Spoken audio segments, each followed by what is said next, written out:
Bonjour, c'est Julie. Alors, pour faire ce passage du sud à l'ouest, de celle qui aime toute chose à la guérisseuse, voici un petit conte surprise tout droit sorti de mon cœur. Il s'intitule Le chasseur, le chien et le colibri.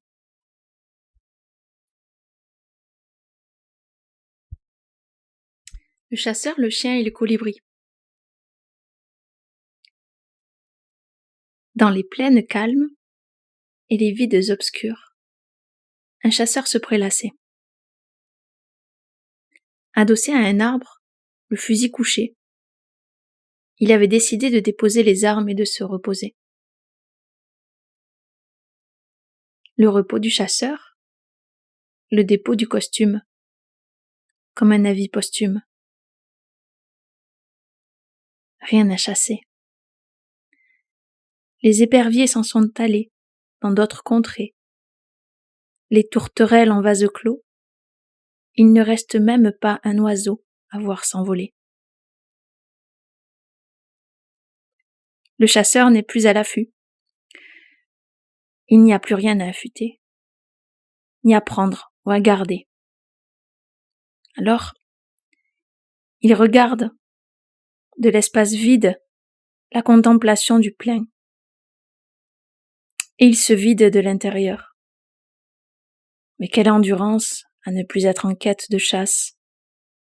Quel chemin de laisser mourir celui qui met à mort. Quelle volonté d'accepter de ne plus être le chasseur sachant chasser. Les résistants se tirent de tous les côtés, à l'intérieur cette fois. Et les sons sont lourds. Ils jouent au ricochet, avec les blessures qui font écho. Quand? Où cette chasse a-t-elle commencé? Pourquoi? D'où vient ce camouflage? Pourquoi ce fusil? Une protection pour mettre à distance? Une rébellion du contrôle de l'absence? Ne pas vouloir mourir alors mettre à mort? Ne pas vouloir souffrir? Se mettre des pare-feux? Comme des paravents devant l'océan, ne pas voir ni être vu par l'immensité.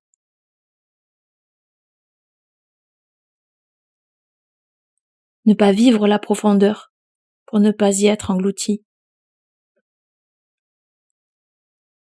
Celui qui tenait le fusil pensait qu'il ne pourrait être blessé, atteint. Mais à chaque proie touchée, il avait morcelé en bout de son cœur et ficelé son âme à un fardeau. Le fusil porté sur l'épaule avait pesé aussi lourd que d'avoir tant tué l'amour qui s'approchait.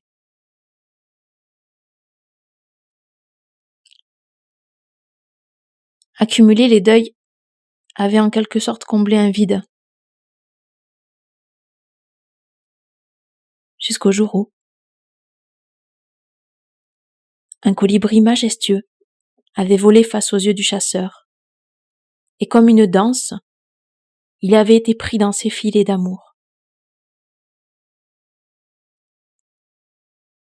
Son cœur était conquis, son fusil en était tombé en amour.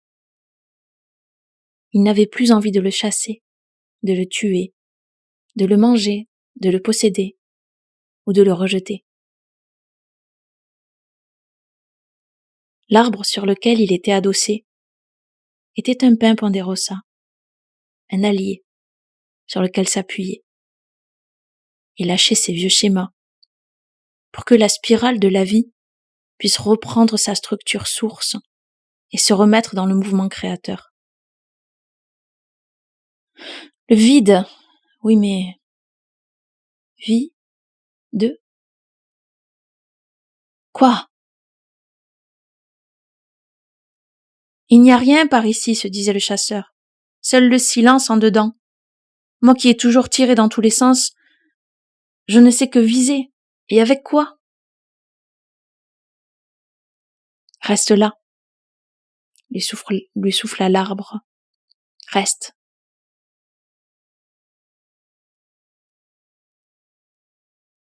Reste. Ne t'enfuis pas. Ne te chasse pas de ce vide. Reste. Plonge. Comme si tu devais aller au fond de la mer. Et laisse la vie te ramener sur la rive.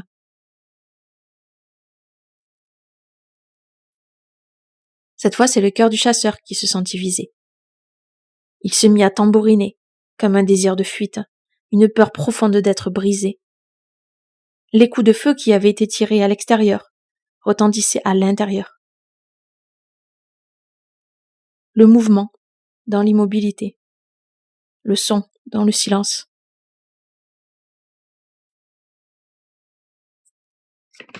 Et le chien se mit à aboyer. Comme si le compagnon du chasseur avait entendu son appel du cœur, il aboyait en rythme, pour soutenir ce passage et envoyer un message de fidélité. Il pouvait l'accompagner pour chasser, si tel était son souhait, ou l'accompagner pour écouter son cœur et marcher en rythme vers ailleurs.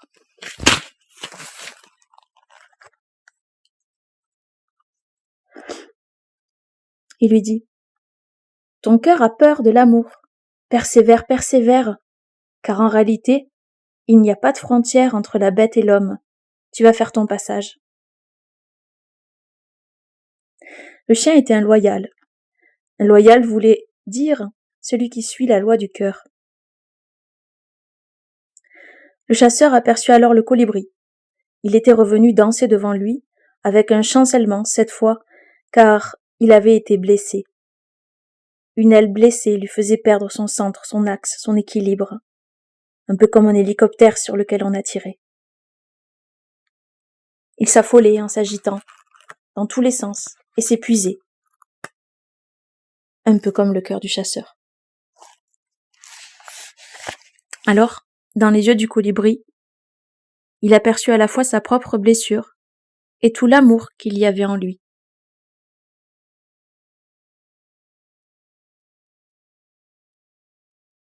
Avait-il chassé l'amour ainsi toute sa vie et blessé son cœur alors qu'il croyait s'en protéger ? Chasser en chassant. Sacher en sachant. Savoir quoi ? Voir en premier cela, tout ce qui a été chassé en soi, avec les autres. Savoir, c'est avoir expérimenté cela, l'avoir vu et compris, dans le sens de pris dans les bras de son cœur.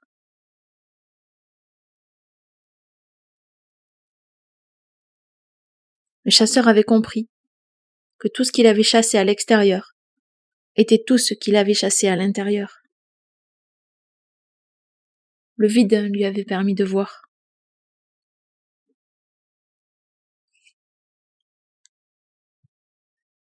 Que faire de ce colibri blessé ? Le tuer pour qu'il ne souffre plus ?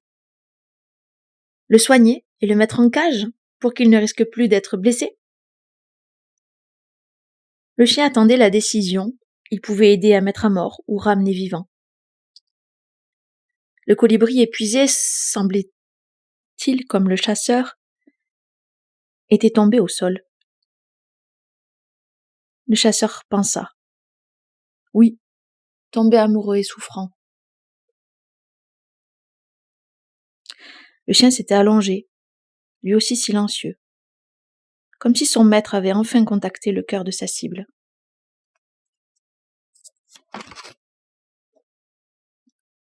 Face à lui, le chasseur se vit, alors aussi dans les yeux fermés du chien. Il entendit son cœur et ses ailes, l'appel et le mouvement.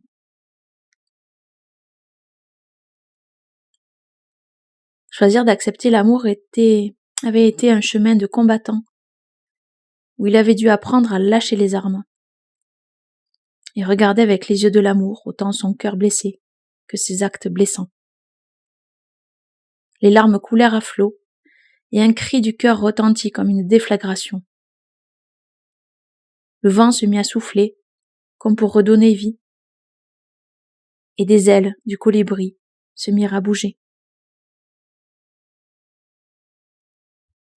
Le vent le portait. Il n'avait plus aucun effort à faire. La vie avait semé sur lui de nouvelles plumes qui lui permettraient de voler vers la guérison. Les larmes du chasseur, désormais inondées de la lumière de la grâce, remerciaient la beauté de la vie. Et en touchant le sol, elle fertilisait la terre de nouveaux possibles. Le chien ouvrit les yeux, et à travers son regard, c'est la vie qui parlait. Je t'accompagne à être fidèle à qui tu es. Je te suis, fidèle. C'est alors que dans ces plaines de vide, un nouvel espace s'était ouvert, et un cœur de chasseur s'était transformé en un cœur de semeur. Oh non! Semeur. Semeur? Haha, la vie est une fripouille. Oui, parce que tout semeur sait que ce qu'il sème va germer, fleurir et mourir pour se récolter. C'est ainsi que l'abondance d'amour ne meurt jamais, car la vie œuvre à tout transformer.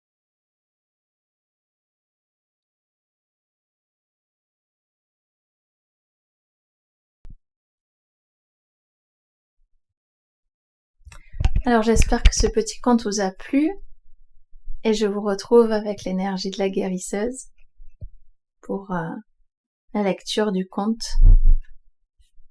À tout bientôt!